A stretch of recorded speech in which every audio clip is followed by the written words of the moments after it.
오늘 주가 쓰시겠다 하라라는 제목으로 말씀을 나누고자 합니다. 세상에서는 사람을 들었을 때에 할 수만 있으면 최고의 사람을 들어 쓰는 거 아시죠? 직장에서 면접 볼 때도요, 이왕이면 학벌도 보고요, 배경도 보고 그 사람의 인상도 보고 다 봅니다. 자격증도 보고 하여튼 최고를 들어 쓰십니다. 즉 실력과 능력을 겸비한 사람을 들어 쓰는데, 그런데 예수님은 그렇지 않다라는 것입니다. 예수님의 12제자를 보면 세상적으로는 별 볼 일 없습니다. 초등학교도 안 나왔습니다. 물론 그 당시에 초등학교도 없었지만은 초등학교도 안 나왔고 별 볼 일 없었어요. 그냥 무시받던 사람이에요. 그냥 갈릴리 어부 출신입니다. 그런데 예수님은 빈부귀천, 남녀노소, 예수님은 빈부귀천을 따지지 않으시고 남녀노소를 따지지 아니하시고 들어 쓰신 것을 볼 수가 있습니다.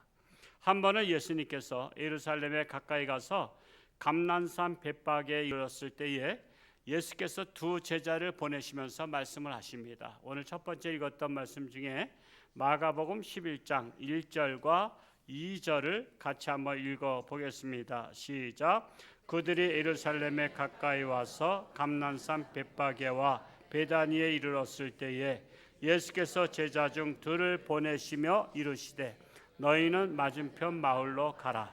그리로 들어가면 곧 아직 아무도 타보지 않은 나귀 새끼가 매여 있는 것을 보리니 풀어 끌고 오라 말씀을 합니다. 자, 그러면서 3절에 만일 누가 너에게 뭐라고 하거든 하면서 나옵니다. 3절 말씀 읽어볼까요? 시작. 만일 누가 너희에게 왜 이렇게 하느냐 묻거든 주가 쓰시겠다 하라. 그리하면 즉시 이리로 보내리라 하시니, 제목이 3절 가운데 있죠. 주가 쓰시겠다 하라 그랬어요.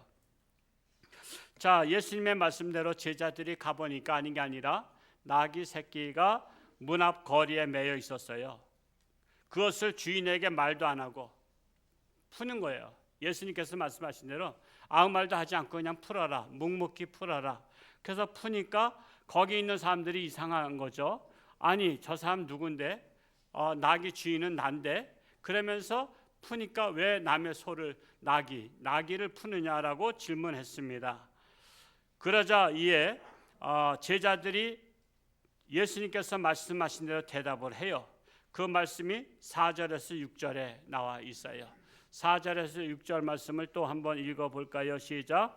제자들이 가서 본즉 나귀 새끼가 문 앞 거리에 매여 있는지라 그것을 푸니 거기 서 있는 사람 중 어떤 이들이 이르되 나귀 새끼를 풀어 무엇하려느냐 하매 제자들이 예수께서 이르신 대로 말한데 이에 허락하는지라.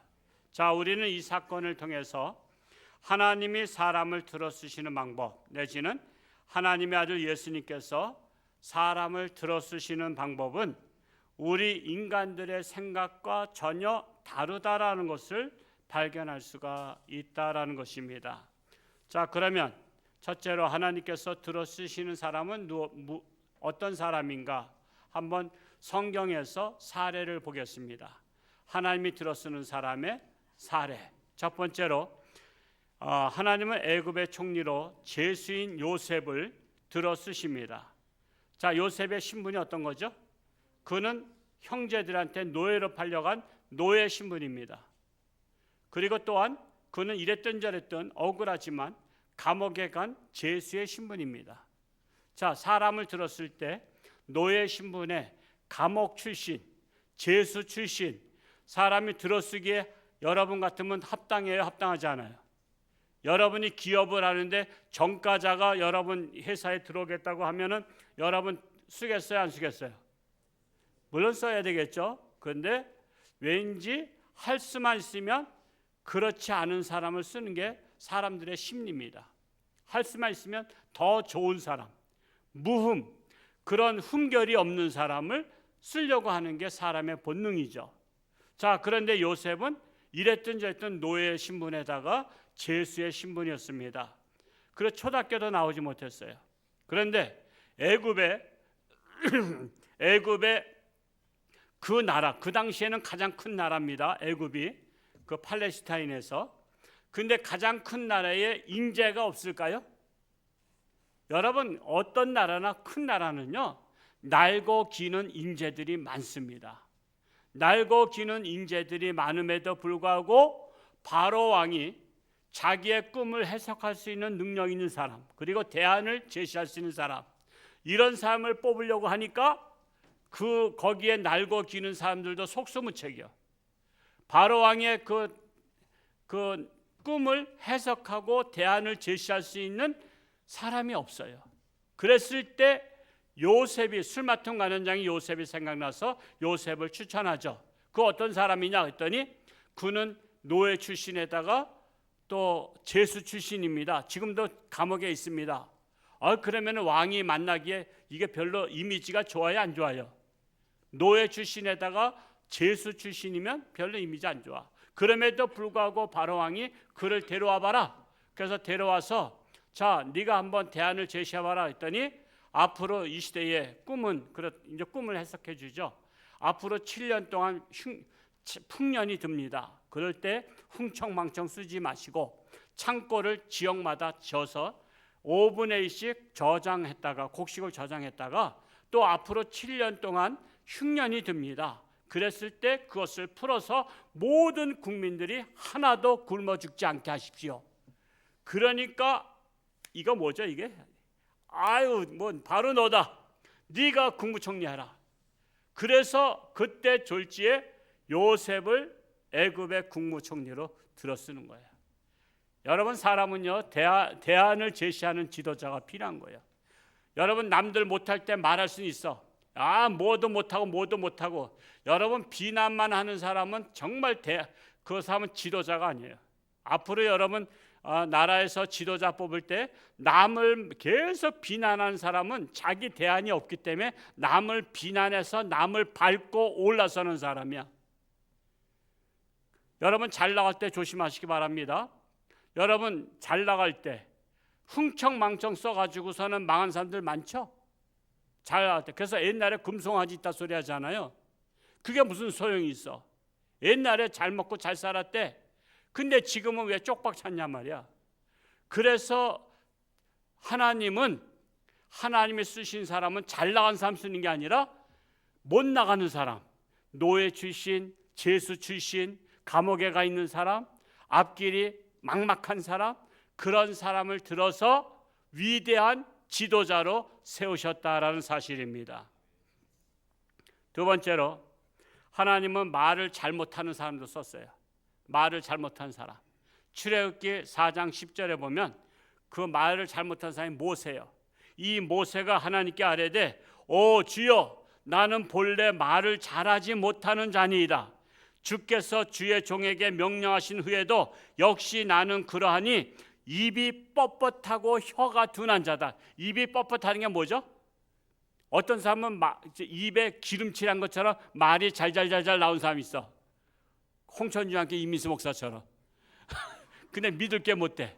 말이 잘잘 나온 사람은.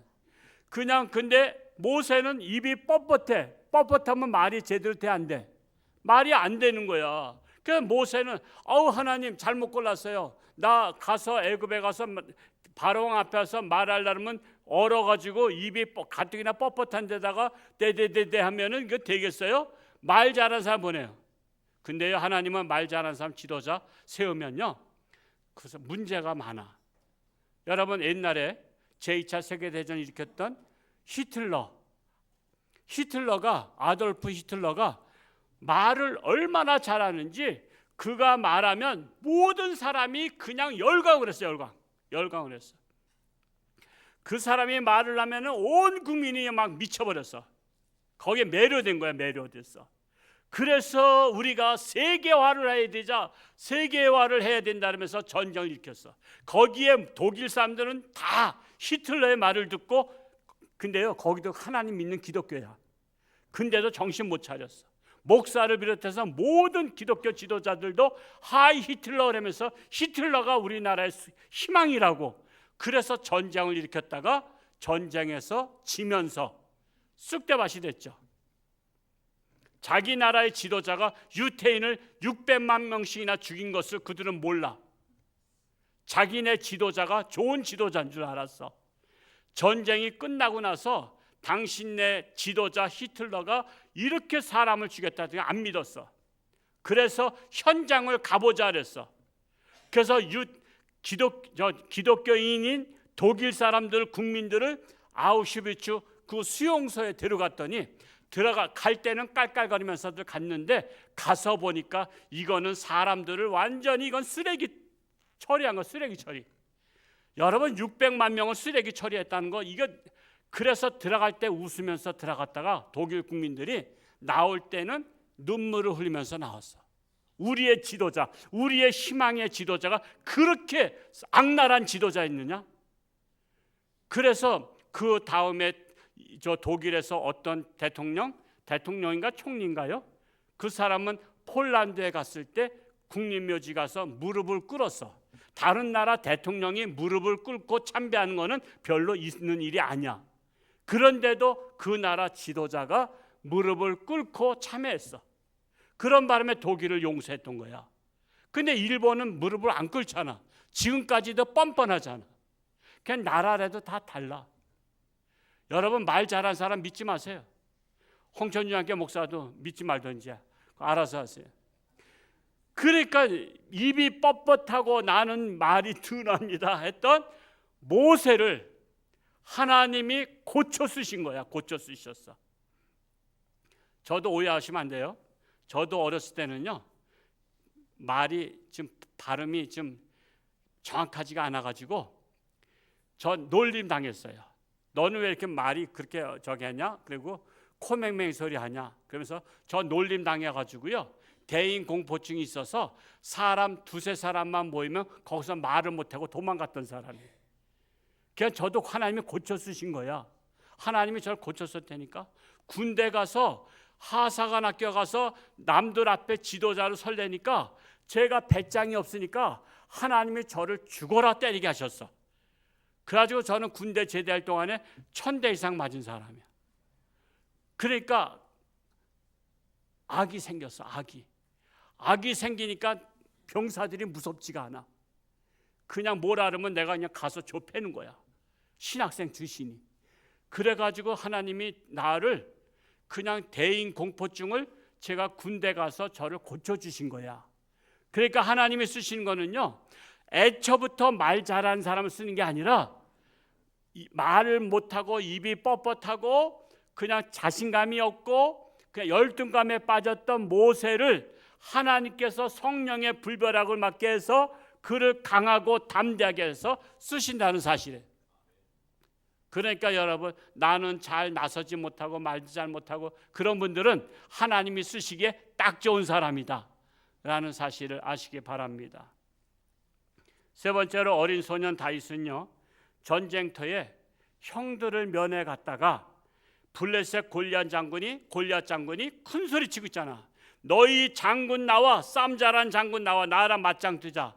근데 이스라엘 나라에 육군 대장 소용없어. 요즘 말하는 육군 대장, 육군 중장, 육군 소장 아무도 못 나가는 거예요.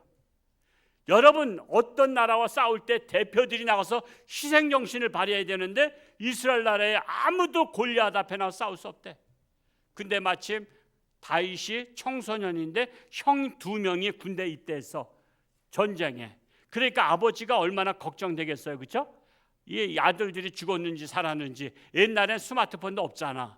그러니까는 막내 동생 다윗한테 야, 먹을 것 좀 싸들고 가서 면회 좀 하고 와. 형들이 살았는지 죽었는지 궁금해 죽겠다. 그래서 갔는데 그 사건을 본 거야.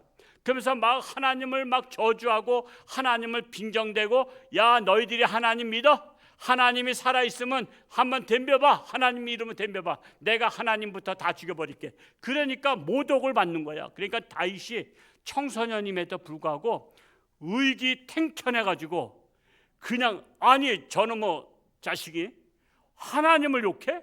하나님의 군대를 욕해? 내가 나가서 싸우겠다고.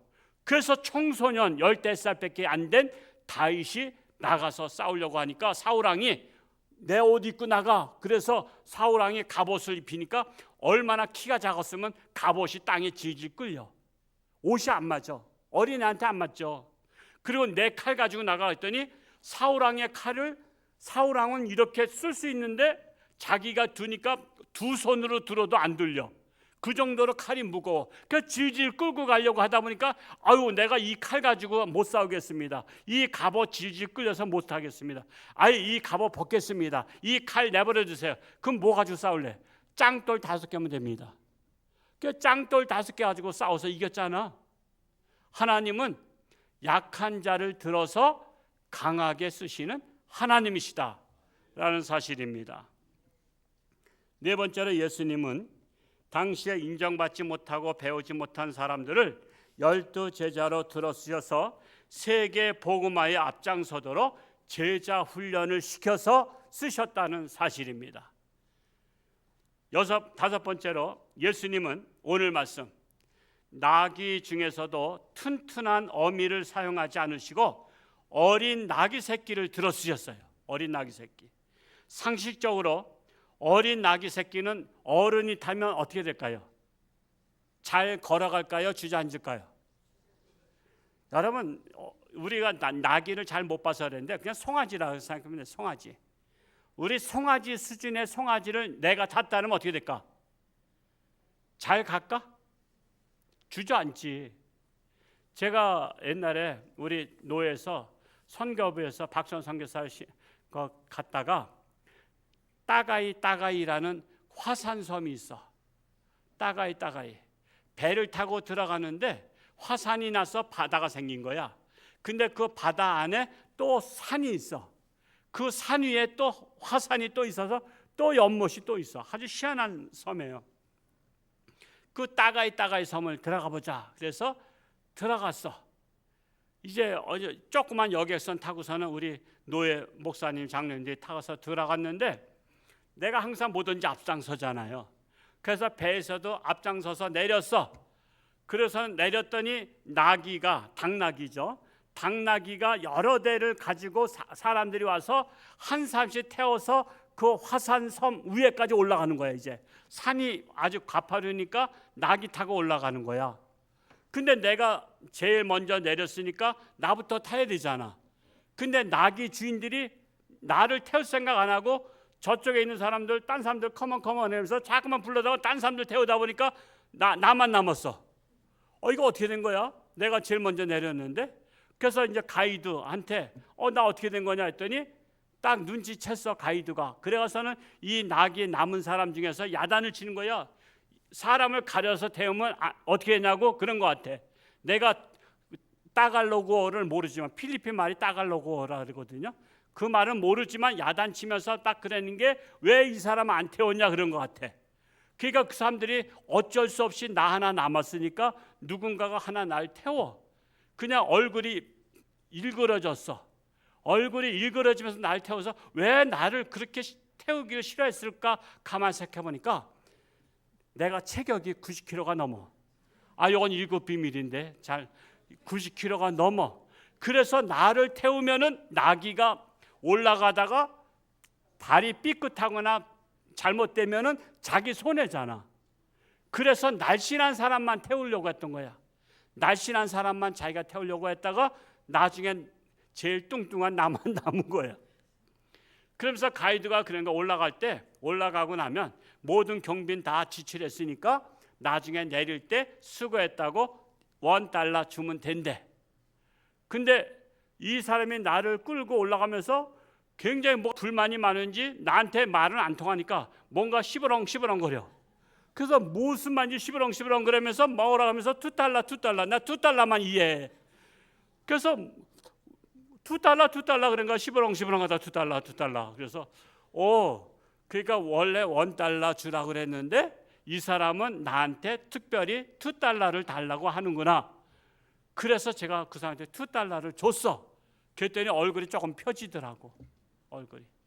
제가 무슨 말을 하려고 하냐면 나귀도요, 건강한 나귀가 돼야지 장정을 태우지.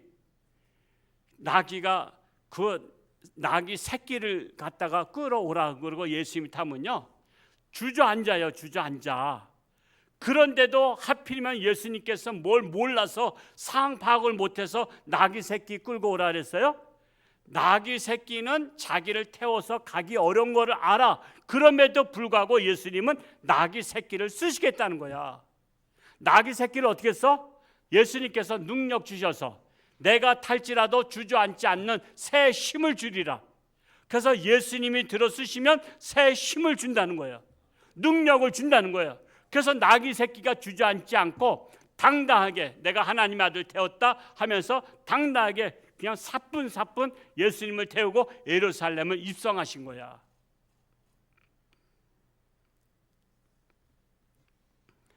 뿐만 아니라 낙이 새끼를 주가 쓰시겠다고 하니까 그 어떤 사람도 반론을 제기하지 않고 순종했습니다. 주님이 쓰시겠다고 하면 쓰시지요 한 것입니다. 주가 쓰시겠다는데 어떤 이유를 댈 필요가 없어요. 고쳐서 쓰시든지 능력 주셔서 쓰시든지 주님을 신뢰하고 맡기는 신앙이 중요하다라는 사실이에요.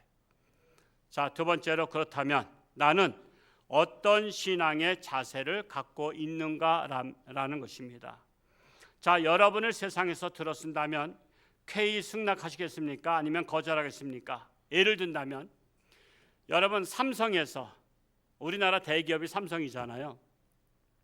삼성에서 여러분 월급을 연봉 1억을 주겠다 그리고 여러분의 자녀는 대학까지 졸업할 때까지 다 대주겠다고 하면 지금 현재 다니는 직장을 그만두고 삼성으로 가겠어요? 아니면은 나는 지금 다니는 직장을 그대로 고집하고 다니겠어요? 옮겨야 돼? 그냥 고집하고 다녀야 돼?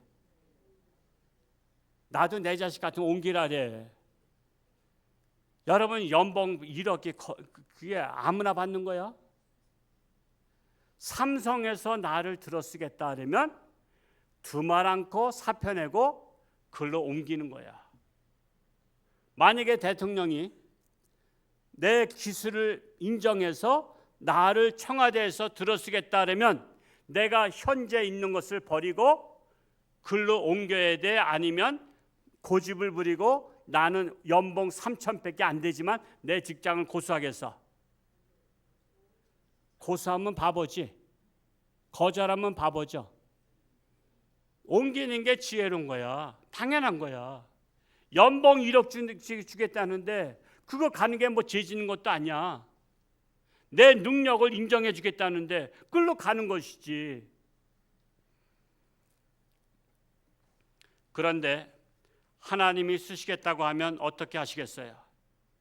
대체적으로 주의 종들의 간증을 들어보면 하나님의 부르심에 거절했다가 온갖 고난을 다 당한 후에 손발 다 들고 항복하신 분들이 많은 거 아시죠? 그래서 그 CBS의 그 목사님들 간증 들어보면요, 목사 되라고 했는데 난 사업하는 게 좋다고, 나는 직장 다니기 좋다고, 나는 뭐 해외 나가겠다고 그렇게 하다가 온갖 다 망하고 나서 그냥 쪽박 차고 나서 그때 다시 하나님 잘못했습니다 회개하고 오신 분들 많은 거 아시죠? 되게 그래. 제가 아는 분들이요, 경기고등학교 서울법대 나오신 분이, 서울법대 서울경영학과 나오셨나? 그분이 나오신 분 장로님이 저 친했어요. 근데 경기고 서울경영학과 나오면요, 옛날에 아주 제일 잘 나가는 분이요. 얼마나 잘 나와? 친구들도 많고 선후배도 많아. 근데 사업하는 것마다 망해. 사업하는 거. 근데 그 어머니가 저의 믿음의 어머니였거든요. 그 어머니가, 그분의 친어머니가 제 믿음의 어머니이기 때문에 친했단 말이에요. 그러니까 오죽하면 내가 전도사 때 나한테 돈도 꿔달라 그랬어.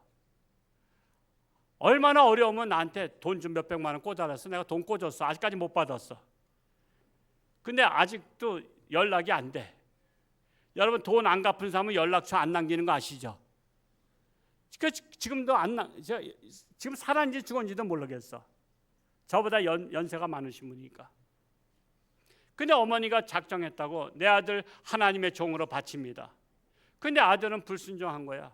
나는 아닙니다. 난 사업해야 됩니다. 그래서 사업을 하는데 되는 게 없는 거야. 그래서 사업에 망하니까 자꾸만 도망 다니는 거야. 도망 다녀. 여러분, 망하면 도망 다니는 거 아시죠? 부도나면 되는 일이 없어요. 그분이 하나님의 종 됐으면요, 뭐 경기고등학교 나왔지, 서울대 나왔지, 얼마나 머리가 좋아. 아마 큰 체격도 저보다 커. 아주 인물도 잘생겼어. 하나님이 쓰시면 얼마나 크게 들었을 뿐인데 그가 불순종하다가 인생 종쳤어. 그분이 살아계시다면 전 만나고 싶어. 돈 받는 것 때문은 아니라 그래도 옛날 정을 생각해서 만나고 싶어. 여러분, 하나님이 쓰시겠다고 하는데 쓰임받지 않으면요, 여러분 되는 일이 없는 것을 주의 종들을 통해서 많이 볼 수가 있어요. 그래서 하나님이 쓰신다면 어떻게 해서든지 쓰시는 하나님이셔요. 나는 부족합니다. 나는 말을 잘못합니다. 나는 똑똑하지 못합니다. 나는 먹고 살기도 힘듭니다. 라고 아무리 하나님을 설득해 보았자 하나님은 고쳐서라도 쓰시는 분이십니다. 내가 나를 잘 알겠어요? 하나님이 나를 더 잘 아시겠어요? 여러분 자신을 여러분이 잘 알아요? 하나님이 더 잘 아셔요? 하나님이 더 잘 아신다니까. 여러분 내일도 모르잖아. 하나님은 내일도 여러분 아신다니까. 그래서 두 번째 읽었던 고린도전서 1장 26절에서 9절에 29절에 너희를 부르심을 보라고 말씀하신 거예요. 너희를 부르심을 보라. 우리 한번 고린도전서 1장 26절에서 29절 우리 한 목소리로 한번 합독을 한번 해볼까요? 시작. 형제들아 너희를 부르심을 보라. 육체를 따라 지혜로운 자가 많지 아니하며 능한 자가 많지 아니하며 문벌 좋은 자가 많지 아니하도다. 그러나 하나님께서 세상의 미련한 것들을 택하사 지혜 있는 자들을 부끄럽게 하려 하시고 세상의 약한 것들을 택하사 강한 것들을 부끄럽게 하려 하시며 하나님께서 세상의 천한 것들과 멸시받는 것들과 없는 것들을 택하사 있는 것들을 폐하려 하시나니 이는 아무 육체도 하나님 앞에서 자랑하지 못하게 하려 하심이라.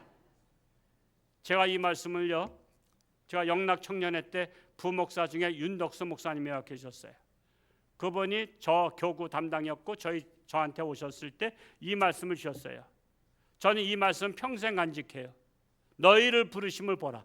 육체를 따라 별로 잘난 거 없다 이거야. 지혜롭지 못하고 문벌 좋지 못하고 학벌 좋지 못하고 모든 것이 다 좋지 못함에도 불구하고 하나님이 들어쓰시는 이유는 자랑하지 못하게 하라 하십니다.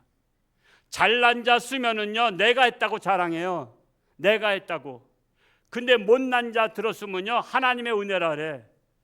저는 그 목사님께서 제가 20대에 저희 집에 신방 오셔서 이 말씀 주신 것을 평생 간직하고 있어요. 그래서 신방이 중요한 거예요.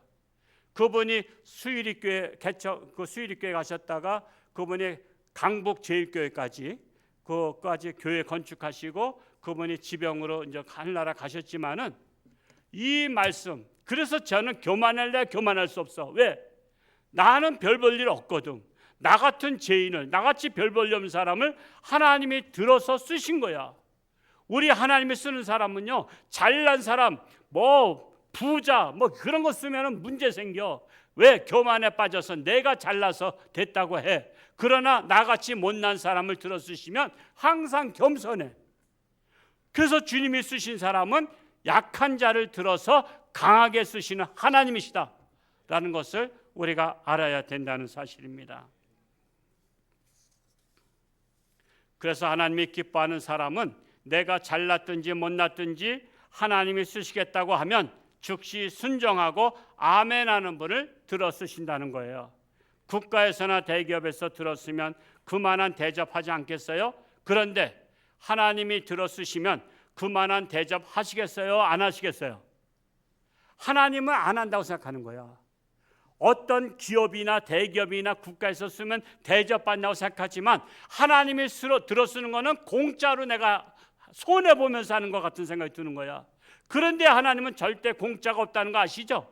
하나님을 사랑하고 하나님 앞에 죽도록 충성하는 자에게는 자자손손 천대까지 복을 받게 하시는 하나님. 그걸 믿어야만 쓰임 받는 거예요. 근데 그게 안 믿어지니까 내가 손해보는 것 같은 거야.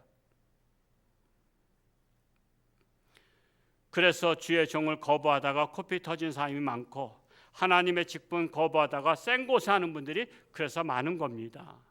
주가 쓰시겠다고 하면 축복의 기회를 주신다는 사실이에요. 주의 일을 거절하는 것 같지만 실상은 내게 주시는 축복의 기회를 거절하는 거예요.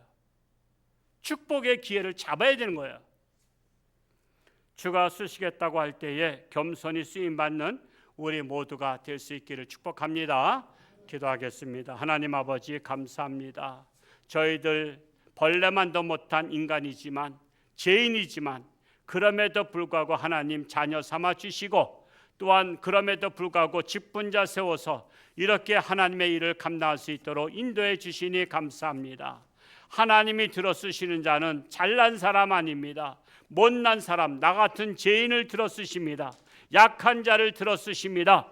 그래서 하나님은 자랑하지 못하게, 교만하지 못하게 하시는 하나님이신 것을 알 수가 있습니다. 우리 영천주안교회가 바로 겸손한 교회, 순종하는 교회, 하나님의 뜻에 합당한 교회가 되어서 하나님의 쓰시기에 합당한 모든 일꾼들이 되게 하여 주옵시고, 내가 여기 있나이다, 나를 들어서 주옵소서 고백할 수 있는 자들이 되게 하여 주옵소서. 그리하여 우리 영천주안교회가 건강한 모델의 교회가 되며 이 시대를 밝히는, 이 시대를 이끌어가는 그러한 모델의 교회가 될 수 있도록 인도하여 주옵소서. 예수님의 이름으로 기도하옵나이다. 아멘. 이 시간